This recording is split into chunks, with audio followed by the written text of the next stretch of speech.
Welcome, welcome everyone. It's Angelo Robles, and we're live here on a Wednesday night. Now, something that I rarely do, this is my second live of the day. I know that's really bad for LinkedIn algorithms, but I read something, I found it valuable, but I was feeling a response to it that I don't think you hear often in the industry, and henceforth, here I am. Bank of America came out with their family office study, and I absolutely did find it valuable. But that would be boring. So, my perspective after reading it two times is it's the wrong questions. Deconstructing the Bank of America family office study. So, on that note, for the second time today, with my cold, pardon the sniffles and all, and bad algorithms, at least on LinkedIn, by doing two a day, here we go. This will be a comprehensive breakdown. And I know I'm not always the most popular or maybe more so beloved person in the family office world. This will probably add, unfortunately, to that Darth Vader reputation. But with all due respect, shall we begin? First, as noted, a shout out to Bank of America and other banks, UBS and Goldman, also do very solid family office studies. This is a pretty comprehensive one. And again, I appreciate their intentions and I did find it valuable. But from my perspective, often the wrong questions. So this is me, Angelo Robles, deconstructing the recent Bank of America family office study. Now, they asked all the efficiency questions. But the problem that I have in my role in loving everything about the single family office community and really focused on project management and looking forward, it kind of missed the effectiveness questions. So I'm going to start with what I call, and I actually have it also printed out here in front of me, the destroying the premise. So Bank of America surveyed a good number, 335 family office decision makers. And again, like I said, they asked very good efficiency questions. Now, you also want to get the families to respond. I get it. But I think they did miss out, as everyone does, on the effectiveness questions, not because the data is bad, but because they're measuring the wrong things. The late and very great Peter Drucker taught us that efficiency is doing things right, but effectiveness is doing the right things. There's a very, very big difference. And I think the study effectively, like I said, measures efficiency, but like, for instance, how many accounts do you have? What's your allocation? How many employees? Sure, valuable, but nobody is asked the questions that truly, truly matter. Perhaps for a variety of reasons, the response rates would be much, much lower. I get it. Probably takes more of an in-person. I'll start. Should the family office exist at all? And no, not a rhetorical question. According to the study, 40% of family offices admit they could benefit from outsourcing the things they're doing in-house. 76% of them are already outsourcing their tax services. 75%, that's correct, are outsourcing their technology. So they're managing complexity they shouldn't own. This gets deeper. Again, I got my cup of tea here. It's going to be a long one. So let me ask a question. And this is one, and I know it doesn't sound relevant to the single family office community. It actually is. What business are you in? Because if you're just aggregating outsourced services and paying bills, from my perspective, you're not really a family office. You're kind of more of an expensive answering service. And maybe for some families, those services aggregating a collage of outside resources, but no real strategic thinking or excellence, and then just simply providing that back, like I guess to some, that may be a family office. But again, you're talking to the beloved one of the industry here. Section one, what I'm going to call it, the practice management crisis. And oh, it's a crisis. So here's what the study maybe even accidentally revealed. Family offices have zero idea what they're actually producing. Stay with me. I'm going to just flip a page here in the report, get my mind going a little bit. 33% manage 50 or more bank accounts. 41% manage 50 or more investment accounts. 35% manage 100 plus payments per month. And like, they think that's their job, but stay with me. The late, great Peter Drucker would ask, what is the family office's output? Not activity, they're very different, but your output. Because managing 50 accounts, it's admin, it's not output. And we're going to get to more effective and efficient ways to do that shortly. So managing 50 accounts, 100 accounts, 150 accounts is not output. It's motion. Paying 100 bills is not value creation. It's admin. So here's, and I know some of you are going to disagree with me on this, and I know by nature I'm somewhat bombastic and confrontational. I can't help it. So here's the practice management question that I don't think anyone in the study asked. Maybe I missed it.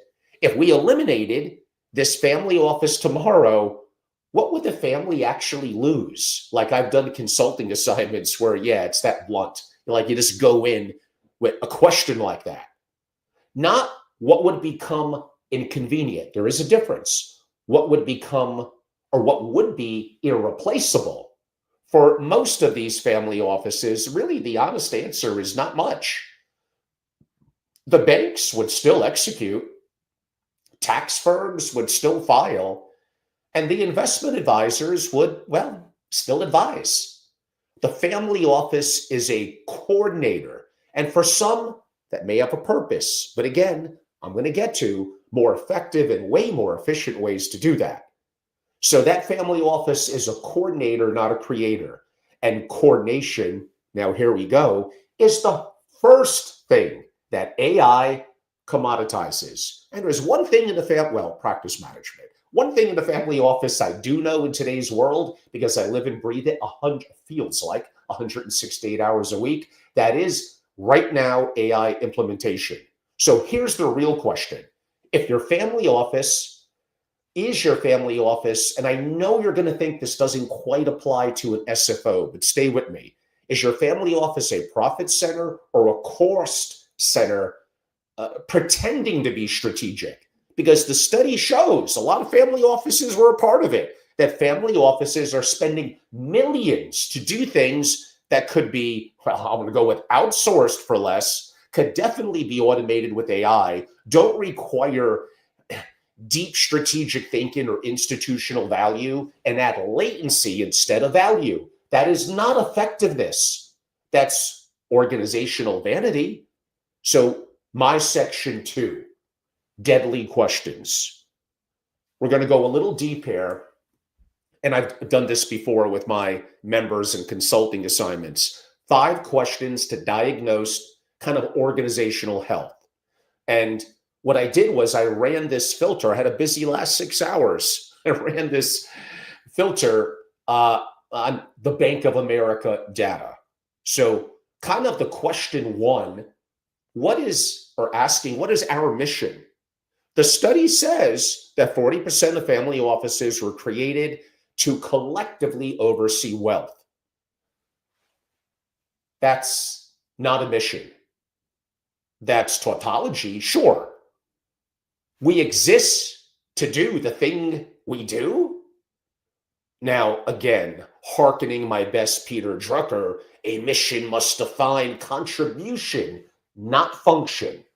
The families that survive transitions aren't the ones, this kind of has been proven, aren't the ones who oversee wealth. They're the ones who answer, what is this wealth for? And here's also what the study revealed. Only 7% of family offices were created to support a specific mission, a legacy, or even philanthropy. The other 93% exist really kind of more so for oversight. Again, is that really intent? Is that purpose? Is that mission? That's paperwork with a budget, is what it is. The question two, who is our customer? Hold on. Most family offices would say a family. Well, it does depend, but they might be wrong because the principals are not customers. They're really more shareholders. Think about it. Depending on the family, the actual customer is the next generation's ability to deploy capital and legacy effectively. Maybe a little bit more directly, it's whoever needs to be served within the family. So in my example, though, you may not be serving today's principals. You're really serving a 40, a 50, 100-year continuity of decision-making capability. That's the key there. And this study shows that 73% of family offices with less involved principals expect the next generation to change the mission entirely. They are 100% correct. That means, could I argue that the family office failed really its actual customer in my example? Because if generation two, my example, doesn't believe in what you've built, you didn't really build an institution. You didn't focus on intent and purpose and continuity. You built a temp agency effectively with a trust structure. I don't mean to be harsh, but you know what? Sometimes these families, they need this. Question three, what does the customer, in this case, value? So the study asked these family offices what they do in-house. That's going to show what they value. 72% handle household management. 71% handle bill pay. 66%, it stated, handle financial planning. And I guarantee you, do you think the next generation, they don't value probably any of that? What do my experience? It does vary. Every family's different. What do they value? Strategic optionality in an ever increasing fractured world. When I discuss AI, they get it more so than the elders. Sovereign infrastructure where you're not leaking your IP. Access to deals you can't get elsewhere. Education that could help to make them through capacity and capability anti-fragile. But you're spending money and budget on bill pay and household management. That's not real customer value. Disagree with me, it's okay. That's inherited workflow. So question four, and you do need to ask this, what are the results? How are they measured? Qualitative, quantifiable? So the study measures inputs, how many accounts, how many employees, how much AUM. But if you can't measure the output, you don't have a discipline. You really have more of what I would loosely call, how about hope? So what is the output of a family office? Meant to be kind of a broad, open-ended question, by the way. What is it? Here's a framework that I challenge in a simplified form family offices to measure. One, sovereign optionality score. If your primary jurisdiction, country, etc., became hostile, challenged, tomorrow, how many days until the family is operational elsewhere with full access to its capital and resources? What are the structures? IP security score. What percentage of your strategic decision-making goes through third-party platforms that train openly on your data? Next generation capability score. Can the next generation execute 80% of critical decisions without you? Or are they waiting for the patriarch, matriarch, whoever, kind of so they could to pass, so they could simply liquidate. And very important is an anti-fragility score. I mentioned before about capacity and capability. I'm not going to have the time to go into that tonight, but a little bit more simplified variation. Which assets in your portfolio almost get stronger through systemic shocks? So there's lots that we could dive into with that. That's a very, very light perspective, but important as a framework. The study doesn't measure really any of this because they're measuring activity and not results. So question 5, like, how about, it's a real complex one. What is our plan? Like, as simple as that. Plans are only good intentions unless they immediately kind of degenerate into quote unquote hard work. The study says 40% of family offices have a robust, well-documented succession plan. 40%. 73% of family offices with less involved principals expect the next generation, like I mentioned earlier, to really actually change everything. That's not a plan, that's a document. And how about the executives that need to be held to a higher standard, that want to be coached and led, want to make a proper income and bonuses, and want to have a future that's more than just a patriarch or a matriarch passing on, whatever reason. Most family offices don't make it after 10 years. So a plan could include governance protocols, how decisions are made that survive the founder, decision-making frameworks that scale across generations. How about hard metrics for family member capability development? I've been hinting at that one quite a bit.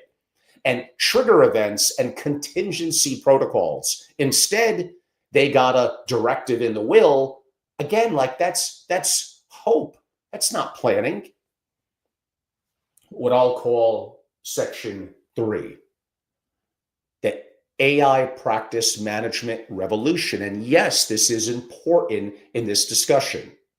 So now let's talk about kind of what the study, I could argue, may be completely missed. They did ask, have you used AI to influence investment strategies? A little narrow, but a good start.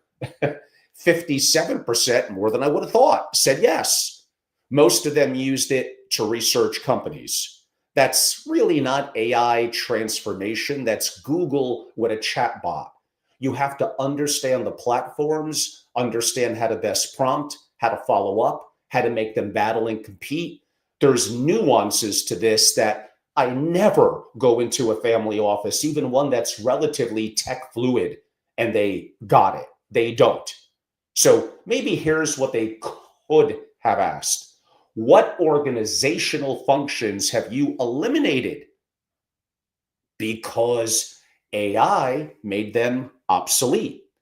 If AI can do it faster, cheaper, and more accurately than your team, and you're still paying people to do it, you may be choosing inefficiency. Now, I would rather work with your existing team. They could do more, better, and faster by implementing relatively pretty effectively. I do it all the time, AI. So maybe what I would teach family offices is AI, it can, yeah, sure, it can augment the current family office, but in many ways, it makes how you're doing it currently, relatively in today's world even, let alone a year from now, obsolete. The study shows family offices use an average of 2 wealth management platforms, and their number one complaint was platform integration. Again, that's really a practice management failure. You don't need, per se, better integration. You need to ask, why do we have platforms that kind of don't talk to each other? And 2, that maybe 3, 4, 5, and multiple. I mentioned how many bank and investments accounts a lot of the families have. So you're hiring vendors for features, not for architecture. That's bad. You built a technology stack kind of like you built often the family office by accretion, not really by design. So more of integrating in the reality of how the world is going. And me going out to Silicon Valley and knowing some interesting people and what they're doing in their family office, and even what I'm seeing in London and other parts of the world, they're getting better. So here's more of an AI native approach. Every function in your family office should answer kind of one question to kind of review. Can AI and an integrated AI agent or agents do it autonomously, 24/7, 168 hours a week? Bill payment, sure. Capital calls, yes. Portfolio rebalancing, usually. Tax optimization, scenario planning, strategic modeling, liquid forecasting, even governance documents, kind of yes and yes and yes. Yet the study shows that 76% of family offices think automation is important for cash forecasting, and it is, but only a fraction have actually automated it. Then you kind of have to begin, I would ask, why? Probably because they're stuck, and from my experiences, in an efficiency trap. We do this process really well with our current team, I'll hear. Efficiency is the enemy when the task itself is wrong. You've optimized a process that probably shouldn't even exist. Oh, there's so much more I could do on that one, but it's getting a little late. You've optimized. There is another topic I did want to talk about within this. I heard Eric Schmidt, who I'm a huge fan of. I heard him on a podcast, and he talked about killing the glue. So his core insight destroys kind of much of, even in the Bank of America study that celebrates. And I know we'll blame Eric Schmidt, not Angelo, on this one. Eric Schmidt calls them glue people. Nice, well-meaning people whose job is to facilitate communication between, two or more people. He says, it's kind of been my experience. It's just, I don't know, politically incorrect to say. He says they're the primary cause of organizational dysfunction. And many family offices are built on the so-called perspective of glue. The study specifically showed here that 62% of the offices have actually 10 or more employees. 25%, a good number, have 30 or more. I'd really want to understand what they're doing, the leadership, the culture, the coordination, the managing of relationships, because interfacing between the family and the advisors, is that kind of the glue? And I know that's what Eric Schmidt meant. So his rule, and I'm not saying I'm perfectly on board, but it's a good thought exercise. If their primary function is process management, not outcome production, they're glue. That's not necessarily good. Maybe for one or two. And I think, and I see it too, that family offices are drowning in it. You got the chief of staff who manages, I'll simplify it, the principal's calendar and schedule. Relationship managers, and you'll see those even in SFOs who interface with external advisors.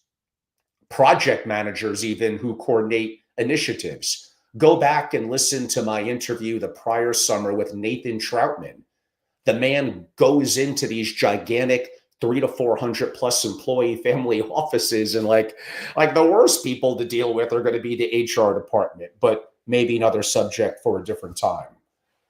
None of them produce output from what I described. They manage people who maybe produce output, and every layer of glue adds latency. It adds slowness in communication, bureaucracy, additional systems, additional layers. That is not going to work in this world moving forward. The study shows that 79% of family offices say having family members in the office provides a direct line to the family's goals. But 61%, maybe honestly, it depends, say it complicates things. You know why?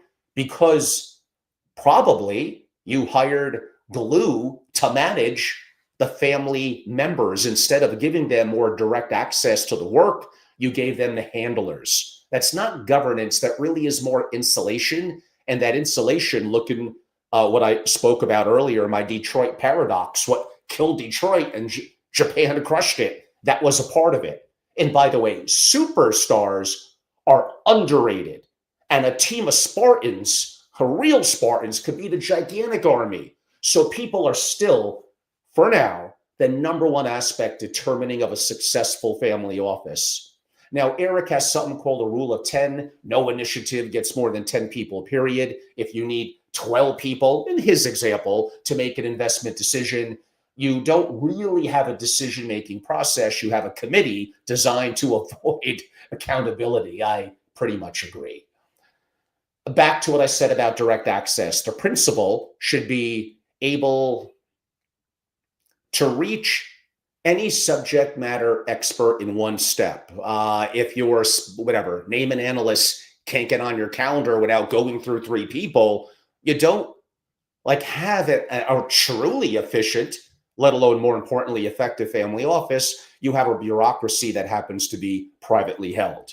And some of these in my first book, which is now woefully dated, was called Effective Family Office. Now, certain principles around governance, practice management, and other things, structure still apply, but that's why I got a slew of new books coming out early in 2026, mainly the 850 questions and checklist and the family office playbook. So he also talks about, meaning Eric Schmidt, coach, don't command. Your job isn't to make all decisions. It's to develop successful decision makers. The study shows that 41% of family offices with fully involved principals start onboarding the next generation early. But what are they onboarding them into? If they're learning to only, how can I state this? Follow the process, you're really training more for compliance. If they're learning to question, like a young Angelo, every assumption, well, you'll probably get fired. But besides that, if you're learning to question every assumption, you're among the right process for training leadership. You need a unifying morality and culture in the family office, an understanding of intent and purpose, a mission and a vision, excellent leadership, and pay people incredibly well. The CEO's main job in larger family offices is really the bottleneck, removing bottlenecks. They're almost always, as Drucker would say, at the top of the bottle. If the principal is making every decision, the family office stops kind of at the principal's capacity. Your job is to build an organization that maybe makes better decisions than you would make alone. That requires probably kind of killing the glue that Schmidt talks about, not hiring more of it. Section 5, the real questions family offices should, in my humble opinion, should be asking. Question 1, if we rebuilt this family office from scratch today, what would we build? Not what would we keep? I emphasize what would we build? Because the family offices in this studies probably, there's always going to be exceptions, weren't designed, they were more accumulated. They hired someone to pay bills, hired someone to manage the bill payer, hired someone to report on the bill paying. Now, yes, I'm exaggerating a little bit, but you get the big picture of it. The last thing you need is bureaucracy. You need to go through your family office with hardcore, less so benchmarking and best practices, a hell of a lot of first principles. And again, superstars, incredibly talented people, they're underhyped and underpaid. So Peter Drucker actually also did state, if you weren't already doing it, would you start? A great question to ask. Kind of for most of these family offices, the honest answer may end up being no. Question 2, what are we doing that we alone can do? So 76% in the Bank of America research survey, and I do appreciate it and was valuable to me. 76%, if anything, it gave me content. 76% outsource tax services. Good. Because tax compliance maybe isn't a core competency. But then look at what they're keeping in-house. Again, here it is. 72% handle household management, 71% do bill pay, 44% handle accounting. These are commodity functions. You may argue you want to keep them internal for privacy. We could debate that. They require zero institutional knowledge. You could train, and here's where it gets interesting in today's world. AI and an AI agent to do them, I mean, honestly, within days. Yet you're paying what? 6-figure salaries. You talk about efficiencies, you're actually like not even efficient, let alone as effective as you could be. You're wickedly inefficient. If someone outside the family could do it as well, then maybe you shouldn't be doing it. On the other hand, we could go back to the benefits of a single family office of privacy, control, and customization. But do you have the capability of excellence internally? Do you have the bandwidth?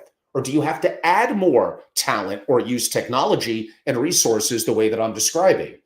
The core competency could be strategic capital deployed that the family can't get elsewhere, sovereign infrastructure that commercial providers can't offer, next generation education that shapes how they think, not just kind of what they know, and network access and geopolitical positioning. Everything else, maybe you could automate or, God forbid, selectively outsource. Again, part of it does come back to not even just privacy, customization, and control, but speed. So sometimes, damn it, you'll just pay more money for these sources internally, even when they're maybe not as good, because it's private and maybe you get it 24/7. Question 3, are we organized around our strengths or history? The study shows 85% of family offices still have family businesses generating income. 48% share employees with the business. Only 14% see the family business as their best investment opportunity. That's like organizational craziness, I could state. Like you're structured around the business, but you don't believe in it. Like that's probably where the greatest arbitrage and gains are going to come. So what business are you really in? Are you an operating company, family office? Are you a capital allocating family office? Because those require kind of completely different architectures. And honestly, most family offices are not as disciplined, structured, as regimented as they could be. They're trying to do both or multiple of what I described, which means they're likely, I could be wrong, going to be mediocrity at both. Question 4, what would have to happen for us thinking internally as the family office to be obsolete? Now, that is a pretty tough existential question. And in some ways, the study kind of showed the answer. AI commoditizes investment research. 87%, and trust me, a lot of them don't really know that much, think that AI can improve returns, and they would be 100% correct. Cybersecurity becomes mission critical. 32%, about 1 in 3 in the study, have already been breached. Those numbers are going to go way up, and a lot of them aren't just reporting it. Geopolitical fragmentation. When I look at the research and studies in my work, geopolitical concerns, number 1, macroeconomics, number 2, inflation, kind of number 3. So geopolitical fragmentation requires sovereign infrastructure. Listen to what I did earlier today at about 12:30. It was a pretty long one, about an hour. And a lot of my work on sovereign risk and disaster preparedness coming up, at least for my members. Next generation they expect tech native operations, and 76% expect increased AI use, and they are correct to feel that way. In other words, the traditional family office model is becoming obsolete, but you're still optimizing it, and that's the efficiency trap. You may be getting better at something that doesn't matter as much. Maybe that's a good way to think of it. Question 5. What are we prepared to abandon? That's one of my favorites. Peter Drucker said the greatest danger in times of turbulence is really not the turbulence itself, but acting with yesterday's logic. This study shows family offices, well, doing exactly that. 67% call themselves conservative while the world is fracturing. 42% avoid debt while sitting on liquid assets. 70% handle next generation in-house, meaning next generation education, while admitting they don't even know how to teach, especially the future. And again, these are all also consulting assignments and work that I've done with my members. I've been doing this a long time, and I've had to revamp, adapt multiple different times because the world that I know from in this industry 20 years ago and how things work is totally different now. But these people I'm describing here, they're not adapting, they're more defending. And defense, inevitably in time, is how you're going to lose. Heading kind of to the home stretch, I got a section 6, the sovereign architecture alternative. So what does AI native sovereign family office look like? Kind of a layer one, actually, in some ways, is a radical simplification. And go back to my interview the prior summer, as I mentioned, with Nathan Troutman and his work with some of the most iconic families on earth. Most family offices, there are exceptions, probably don't need dozens and dozens of employees. They may need a more intimate number coordinated with AI and multiple AI agents. This is the future, whether you like it or not. Imagine humans that maybe one is the architect, designing the family's really big picture strategic thinking, the executor, the allocator, making capital deployment decisions on the frontier, the operator, running the AI native processes and tools needed to help support the people in the family office and the family, the educator, teaching capacity and capability to the rising generation in the family. Some would say a chief learning officer. I'm down with that. The connector maintains relationships and network access, kind of underrated, but one person to that, coordinated within the structure of a team, eliminating bureaucracy and the CEO's role besides strategic thinking and big decisions should come to them is basically, again, hire incredible people. Here's what incredible family offices do. I'll keep it really simple, and I could probably drop the mic. They hire brilliantly. How about that? Everything else replaced. AI agents for bill pay, accounting, reporting, outsource specialists for tax, legal, compliance, technology that you begin to own, that you don't share with other platforms. Others could sneak in on it. It gets leaked to the cloud. It's training the system. Like, you got to wake up to these things. A layer 2, more of a purpose architecture. Don't forget, culture eats strategy for breakfast. But culture does require mission clarity. The study showed that only 7% of family offices were founded with a clear mission beyond quote unquote wealth preservation. That's why 73% of family offices expect, as I said earlier, the next generation to change everything. Then what's going to happen to you in your job in a family office or advising a family office? This is what I'm trying to pound home. So there are alternatives. Every family's different. And my opinions on certain things here may vary and change in the coming weeks and months. So the family office needs more of a constitutional document that answers, why do we exist? And no, not just to preserve wealth. That's a means, not an end. What are we building? I don't know, a renewable energy portfolio, a media empire, a philanthropic dynasty. It's fine. Just understand what that goal, what that North Star is. Who are we serving? I don't know. The elders, this generation, a whole bunch of people. How are we identifying qualitatively and quantitatively? Are we doing a good job? What are the goals? Is there goals clarity? What will we never compromise on values? I don't know, maybe it's geography, industries, ethics. When do we sunset? Yeah, that's a weird one for SFOs. Under what conditions does the family office actually close? What's even a succession plan? If you can't define that, you may have created an immortal bureaucracy. And bureaucracies, don't forget, optimize for their own survival, not the mission. Layer 3, sovereign infrastructure.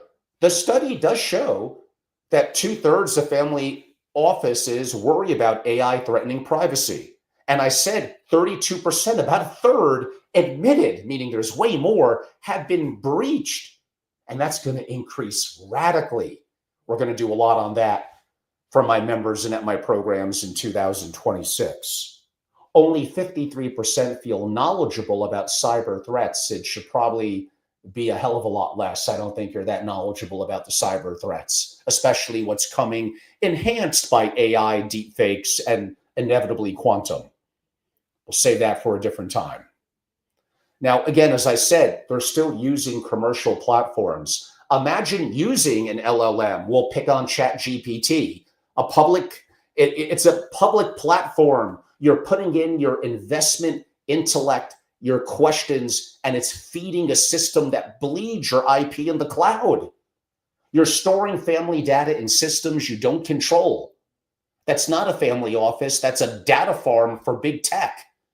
When you own gold, do you want to physically own it and store it and take responsibility and have no counterparty risk? Or do you, maybe you do just want to have it in an ETF. That's fine.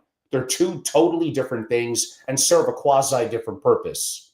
So a sovereign alternative has more closed loop AI systems, your models, your data, your infrastructure. Multi-LLM optimization, sure, competition between the models to avoid single point bias, how to make them battle, and when then to go more private and maybe a little more open in public. Zero trust architecture. Every access request is authenticated in real time. Geographic redundancy, critical systems replicated across multiple jurisdictions. Air-gapped operations, the most sensitive decisions. Never touching the internet. No, it's not paranoia. It's really good practice management. And the study does show when you get breached, 40% of those that have been breached and admitted it have moderate to extreme impact. That means most family offices are one phishing email away from catastrophic failure.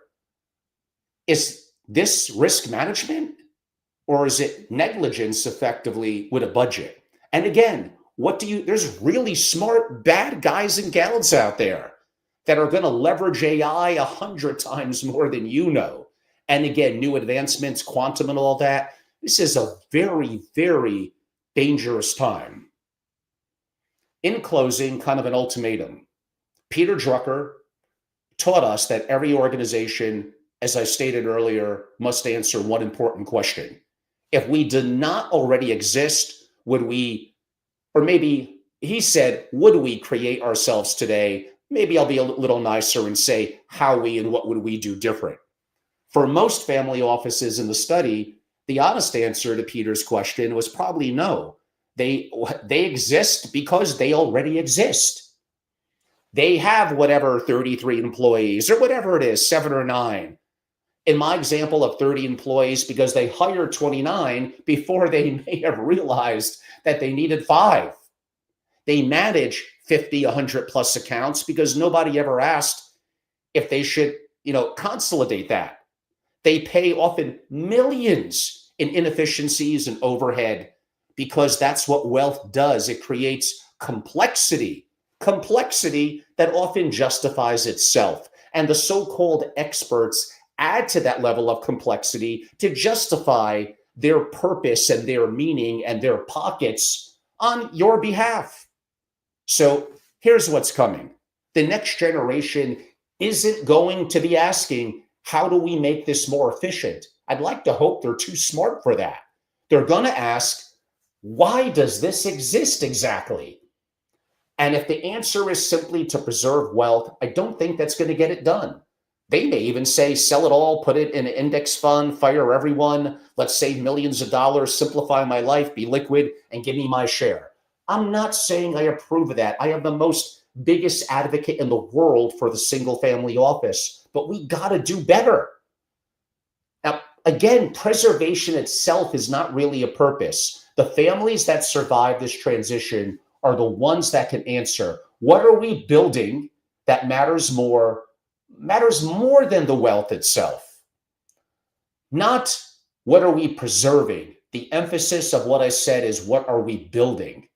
And again, I went back to understanding intent and purpose, having a mission, having a vision, understanding the goals, having some level of systems and standard operating procedures, having incredible people that are well paid in the family office, and augmenting it with incredible technology and the advancements in AI and AI agents. And please, as the CEO, remove the bottlenecks from your people so they could do an incredible job. If you can't answer that, you don't have a family office, you have more of a museum, an expensive hobby that's probably about to get liquidated and outdated.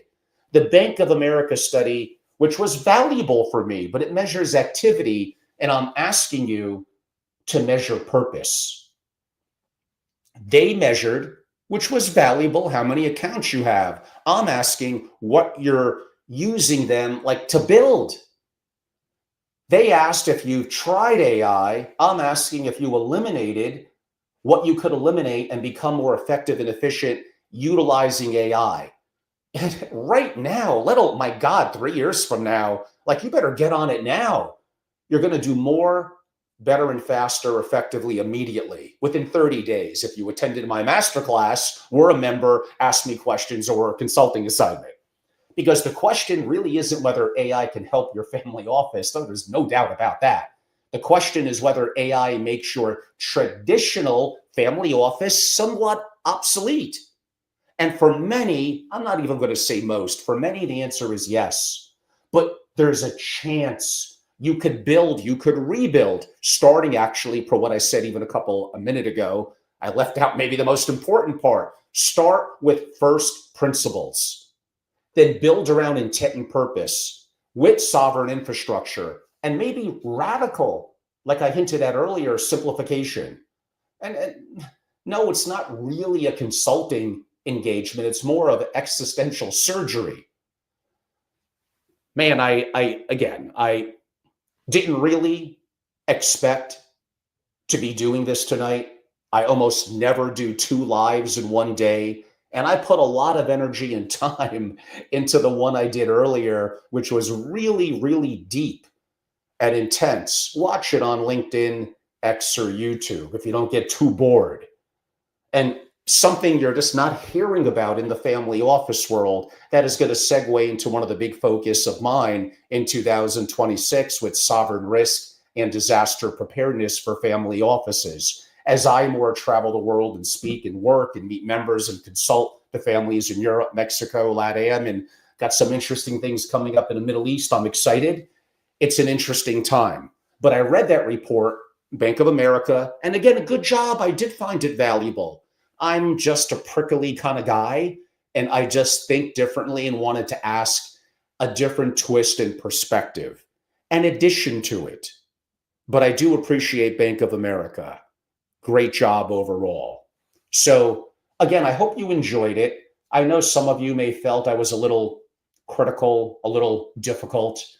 I mean, come on, imagine what my family at Thanksgiving thinks of me. They shove me in a corner and tell me not to talk about politics, economics, investing, or AI.